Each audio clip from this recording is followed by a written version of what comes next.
mo, di ba? Gigisa mo lang yan ng maayos para mawala yung lansa niya. Sorry, Tetet, Hindi kasi talaga ako marunong magluto eh. Ako, halata naman. Ang kinis-kinis ng kamay mo. Kung di lang kita BFF, di ako maniniwala na anak ka ng mangingisda. Diba? Ang bango, oh. Yun na ba yun? Ay, girl! Ay! Ang bilis! Naamoy niyo?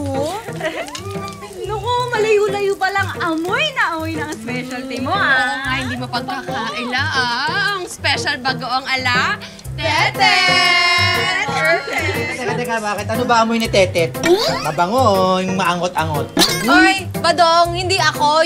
Ito kasing bagoong. Kala mo, huwag mo ko itutulad sa'yo, Hindi ka naliligo, nilalango ka na. Ay, nako. Grabe ka naman. Aba, parang good mood si Tete. At makakatikim na naman tayo ng napakasarap niyang ulam. Of course. Good mood. Eh, bakit naman, Mama? Ano pa nga ba kasi siya ay nanalo ng Miss Palengkembo 2025. Diba? Yan ang pa-blowout niya. Ang motto niya. Uy, bagoong napablowout mo sa amin, grabe ka. Hoy, grabe, syempre may mangga. Yan, oh. Ay,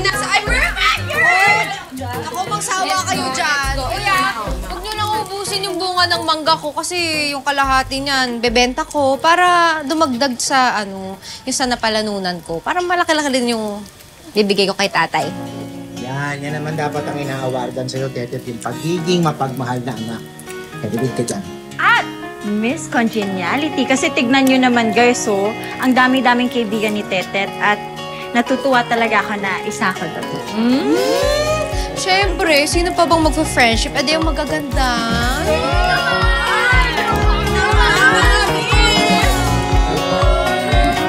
Bago ba? Badong, kanina. Ang dami niya ka, Badong eh.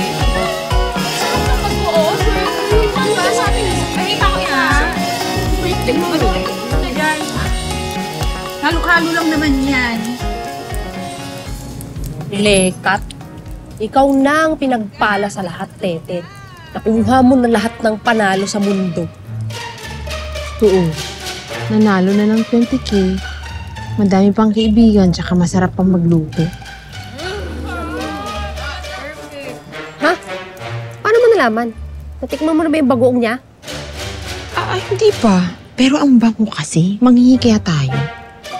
Sira ulo ka talaga no? Ano, gusto mo pang makipagkaibigan sa kanila? Sos, hindi makakapagmukbang ng manggat bagoong yung mga yan dahil dun sa plano natin. Oo nga, diba? Ang plano natin, nakawin natin yung mangga ni Tete. Oo, tignan mo, manibalang na nga yung mga prutas. Nagpapapitas na. Oo, nanilaw-nilaw na eh. Handa ka na ba? Kaya mo ba yan? Ay, ako ba? Oo naman. Yari sa akin yung mga yan. Baba mo. Ganun-ganun.